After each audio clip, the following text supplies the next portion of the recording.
নমস্কাৰ পকলাম ফৌজিৰ দৰ্শকসকলক স্বাগতম জনাইছোঁ। মই ফটুৱা কুকুৰ। আজি আমি পকলাম ফৌজিৰ মজিয়ালৈ নিমন্ত্ৰণ কৰি আনিছোঁ অসমৰ এগৰাকী গণ্য মান্য জঘন্য ব্যক্তি তথা এগৰাকী প্ৰাকৃতিক চিকিৎসক ডক্টৰ ছাগলী চুৰ ডাঙৰীয়াক। আপোনালোকে আপোনালোকৰ যিখিনি সমস্যা আছে সমস্যাসমূহৰ সমাধানৰ কাৰণে ছাগলী চুৰ ডাঙৰীয়াৰ সৈতে পোনপটীয়াভাৱে যোগাযোগ কৰিব পাৰিব। স্ক্ৰীনত নম্বৰটো দি দিয়া হৈছে।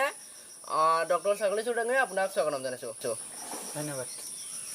ডক্টৰ ছাগলী চুৰ ডাঙৰীয়া, আমি আজি আলোচনা কৰিম ডায়েবেটিছ ৰোগৰ বিষয়ে। হয়, বৰ্তমান ডায়েবেটিছ ৰোগে ভাৰতবৰ্ষত এক ভয়াৱহ ৰূপ ধাৰণ কৰিছে। ইয়াৰ কেনেকুৱা ধৰণৰ প্ৰাকৃতিক চিকিৎসা আছে?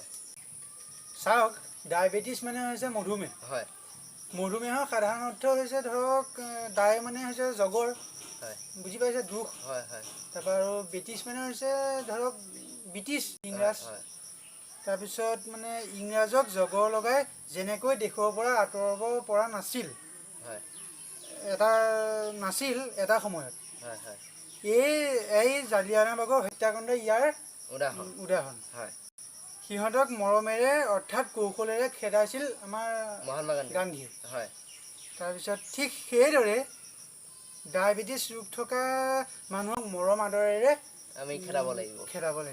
মানে মৰম আদৰ কৰিলে বা হাঁহি ধেমালি কৰি থাকিলে সিহঁতৰ সেই বেমাৰটো ভাল হ'ব। হয়, ঠিকেই কৈছে। আজিকালি মৰ্ণিং ৱাক, ইভিনিং ৱাক এইবোৰ যিবোৰ কৰে, এইবোৰৰ পৰা ৰোগীসকলে কিবা লাভ হয়, ৰোগীসকলৰ কিবা লাভ হয় বুলি আপুনি ভাবেনে? লাভ ঠিক নোহোৱা নহয়, বিভিন্ন প্ৰকাৰে লাভ হয়। হয়, তেনেহ'লে আমি বিভিন্ন প্ৰকাৰে কি লাভ হয় এইখিনি আমি জানিম, কিন্তু তাৰ আগতে আমি লৈছোঁ এটা ফোন কল। হেল্ল', হয়, আপুনি ক'ৰ পৰা কৈছে আৰু কোনে কৈছে, লগতে আপোনাৰ সমস্যাটো জনাব। মই মংগলগ্ৰহৰ পৰা কুঞ্জলিকা আদিবুৰে কৈছোঁ। ছাৰ, মোৰ ইয়াত খজুৱতি হৈছে, বহুত চিকিৎসা কৰালোঁ, ভাল হোৱা নাই, কিবা সমাধান আছেনে? হয়, আছে। আপুনি ছোৱালী মানুহ আৰু হয়তো নখ দীঘল কৰি ৰখাটো নিশ্চয় অভ্যাসটো আছে চাগে। সেয়ে প্ৰথমে কওঁ, আপুনি খজুৱতি নমৰালৈকে সেই বস্তুটো জেগাখন খজুৱাই থাকিব। তাৰপৰা খজুৱাৰ পিছত আপোনাৰ তেজ ওলাব। তাৰপৰা তেজ ওলোৱাৰ পিছত তেতিয়া তাত আপুনি অকণমান কেঁচা নিমখ তাত লগাই দিব, তেতিয়া ভাল পাব। নহ'লে আপুনি আৰু এটা কাম কৰিব পাৰে। বৰ্তমান বতা চৰাই কণী বহুত মানে বিক্ৰী হোৱা দেখিছোঁ বজাৰে সমাৰে। আপুনি বতা চৰাই কণীৰ যিটো কুহুম, সেইটো এডাল মালা চিলাই এসপ্তাহ ডিঙিত পিন্ধি থাকিব। হয়, তেখেতে নিশ্চয় সমাধান পালে। এতিয়া আমি আহোঁ আমাৰ কথালৈ। যিটো মৰ্ণিং ৱাক, ইভিনিং ৱাকৰ পৰা আপুনি কেনেকুৱা ধৰণৰ লাভ হয়, উপকাৰ হয়, এইখিনি কথা আমি আলোচনা কৰিছিলোঁ। কওকচোন কেনেকুৱা ধৰণৰ উপকাৰ হয়? নিশ্চয়কৈ ক'ম মই। বৰ্তমান সময়ত ঘৰত মানুহে ৰাতিপুৱা লাল চাহ খোৱাটোৱে অভ্যাস, কিন্তু মৰ্ণিং ৱাকৰ মানে অজুহাত দেখুৱাই সেই মানুহখিনি হোটেললৈ গৈ হোটেলত মজাকৈ চাহ মিঠাই খায়। হয়, আৰু আনহাতে চহৰ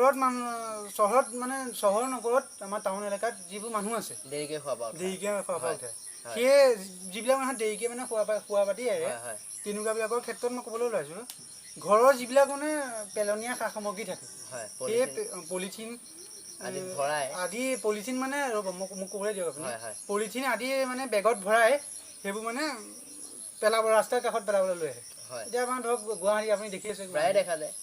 হয়, আৰু কেনেকুৱা ধৰণৰ? আৰু মানে কাৰোবাৰ ৰ'ব, তাৰ আগতে এতিয়া কৰোণাৰ দিন চেনিটাইজাৰ লগালে। হয়, হয়, দিয়ক। হয়,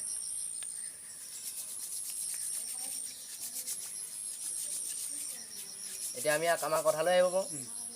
এতিয়া মানে কাৰোবাৰ ঘৰৰ বাৰীৰ ফল মূল আদি মৰ্ণিং ৱাকৰ দ্বাৰাই মানে আমি চুৰ কৰি খাব পাৰোঁ। এইটো বৰ এটা ধুনীয়া কথা, আপুনিও কৰিব পাৰে সেইটো। হয়, প্ৰিয় দৰ্শক, ডক্টৰ ছাগলী চুৰ ডাঙৰীয়াই এটা সময় উপযোগী কেইবাটাও আমাক পৰামৰ্শ আগবঢ়ালে। আমি তেখেতৰ সৈতে আৰু কথা পাতিম, কিন্তু তাৰ আগতে লৈছোঁ এক খন্তেক বাণিজ্যিক বিৰতি। প্ৰিয় দৰ্শক, আপোনালোকে চেনেলটো ছাবস্ক্ৰাইব কৰি বেল আইকন প্ৰেছ কৰি অপেক্ষা কৰক। আমি ঘূৰি অহালৈ তেতিয়ালৈ আজ্ঞা দিয়ক। ধন্যবাদ।